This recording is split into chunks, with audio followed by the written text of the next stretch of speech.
بسم اللہ الرحمن الرحیم الحمد للہ رب العالمین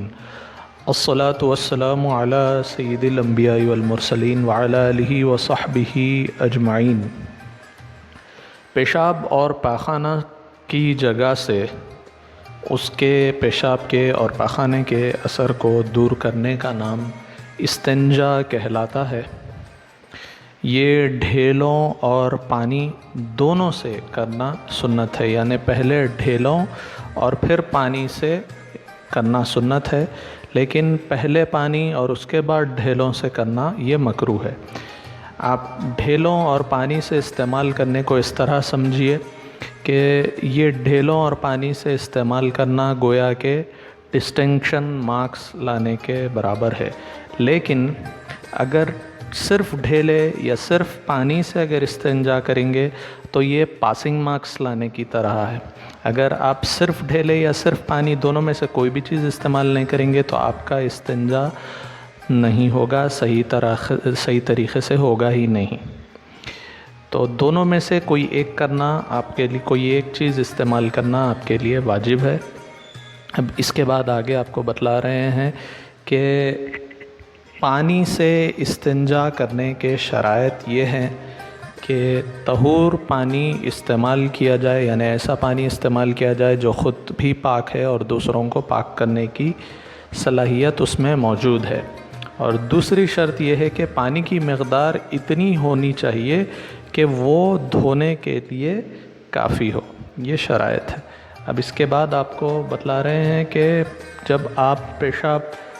یا پاخانہ کر چکے ہوں، یعنی ختم ہو چکا ہو، تو اس وقت مرد لوگ اپنے مردانی عضو یعنی ذکر کی جڑ سے اس کے سر تک بیچ کی انگلی اور انگوٹھا اوپر رکھ کر 3 بار ہاتھ پھیریں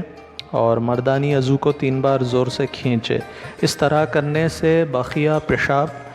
اگر کچھ رہ گیا ہے اندر تو وہ آ جائے گا، اور کوئی خطرے آپ کو استنجا کرنے کے بعد اندر رہ جانے کا خوف اور باہر ٹپک جانے کا خوف نہیں رہے گا۔ جب آپ یہ کر چکیں تو استنجا کا طریقہ یہ ہے کہ سیدھے ہاتھ سے پانی ڈالنا چاہیے اور بائیں ہاتھ کی انگلیوں کے پیٹ سے نجاست کے مقام کو دھونا چاہیے، اور دھونے میں کافی مبالغہ کرنا چاہیے۔ اب جو مرد ہیں اور جو باقرہ یعنی ایسی عورت جو اب تک کبھی ہم بستری کسی سے نہیں کی ہے، تو ایسے مرد اور باقرہ یہ دونوں بھی پہلے اپنے پیشاب کی جگہ کو دھوئیں اور اس کے بعد پھر پاخانہ کی جگہ کو دھوئیں۔ لیکن اگر کوئی ایسی عورت ہے جو اب تک ہم بستری کسی سے کر چکی ہے تو ایسی عورت چاہے پیشاب کی جگہ پہلے دھوئے یا پاخانے کی جگہ پہلے دھوئے، یہ اس کی مرضی ہے، جو چاہے پہلے دھو سکتی ہے۔ آگے آپ کو بتلا رہے ہیں کہ سبیلین سے جو بھی نکلے، یعنی پیشاب اور پیخانے کی جگہ سے جو بھی نکلے اس کے لیے استنجا کرنا ضروری ہے، اور استنجا سے پہلے وضو درست نہیں ہو سکتا، یعنی پہلے استنجا کرنا ضروری ہے، اس کے بعد وضو کرنا چاہیے۔ اب آگے آپ کو بتلا رہے ہیں کہ ہمیشہ اگر سبیلین سے یعنی پیشاب اور پیخانے کی جگہ سے نکلنے والی چیز وہ ایسی ہے جو ہمیشہ نکلنے والی ہے، تو یعنی پیشاب ہے یا پاخانہ ہے یا منی ہے یا مزی ہے، تو ایسی چیزیں اگر اکثر یہ ہوتا ہے کہ یہ جہاں سے نکلتی ہے یعنی پیشاب اور پیخانے کی جگہ کو آلودہ یعنی گندا کرتی ہے، اس کا کچھ اثر رہ جاتا ہے نکلنے کے بعد، تو اس طرح اس کو دھونا ضروری ہوتا ہے۔ لیکن کبھی کبھار ایسا ہوتا ہے کہ بہت زیادہ سوکھی ہوئی کوئی پاخانہ نکلتا ہے، مینگنی کی طرح کا بالکل سوکھا ہوا، تو یہ عموماً پیخانے کی جگہ کو آلودہ نہیں کرتا ہے۔ تو ایسا اگر ہوگا، یعنی صرف یہ پیخانہ بہت زیادہ سوکھ جانے کی صورت میں ہی ہوتا ہے کہ جب وہ نکلتا ہے تو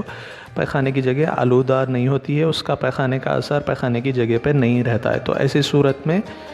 استنجا کرنے کی ضرورت نہیں ہے، یعنی مخرج کو وہ آلودہ نہیں کرتی ہے تو استنجا کرنے کی ضرورت نہیں ہے۔ لیکن پیشاب اور عموماً جو پیخانہ نکلتا ہے تو ایسا نہیں ہوتا ہے۔ اس کے بعد آپ کو آگے بتلا رہے ہیں کہ اگر وہ چیز ہمیشہ نکلنے والی نہیں ہے، جیسے بسا اوقات اگر کوئی کیڑا وغیرہ نکل جاتا ہے کسی کو کوئی بیماری کے سبب، تو ایسی صورت میں بھی استنجا کرنا ضروری ہے،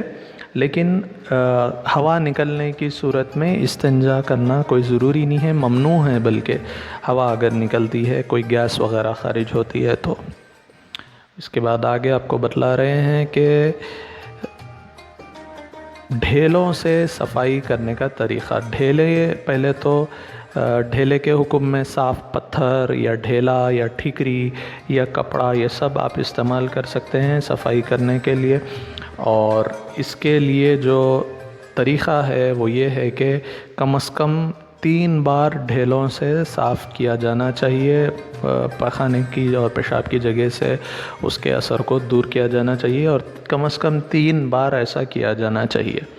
اور اس کے بعد آپ کو بتلا رہے ہیں کہ نجاست اگر اپنے موضع سے آگے بڑھ جائے، یعنی جہاں سے نجاست نکلی ہے اس سے اگر تھوڑا آگے بڑھ جاتی ہے تو ڈھیلوں سے نجاست دور کرنا یہ درست نہیں ہوگا، آپ کو پانی استعمال کرنا ضروری ہے۔ یعنی اگر آپ ڈھیلے استعمال کرنا چاہ رہے ہیں تو نجاست اپنے موضع سے، یعنی جہاں سے نکلی ہے وہاں سے آگے نہ بڑھی ہو۔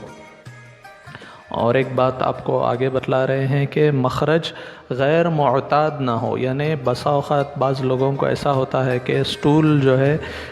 سٹول اپنی جگہ سے، پخانہ اپنی جگہ سے نکلنے کے بجائے بازو ایک دوسرا سوراخ بن جاتا ہے، وہاں سے پخانہ نکلتا ہے، یعنی ایک غیر معتاد، ایک غیر عادتی، ایک غیر فطری جگہ سے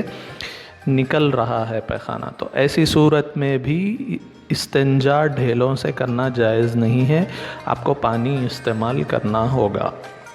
اب آگے ایک اور بات بتلا رہے ہیں کہ کوئی ایسی چیز سے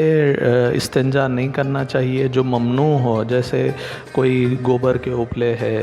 یا کوئی ایسی محترم چیز ہے جیسے کوئی کاغذ، کتاب کا کوئی محترم کتاب کا کوئی کاغذ ہے، علم کی کوئی کتاب ہے تو اس کے کاغذ کو استعمال نہیں کرنا چاہیے، یا گھاس ہے اس کو بھی نہیں استعمال کرنا چاہیے، یا کوئی حیوان سے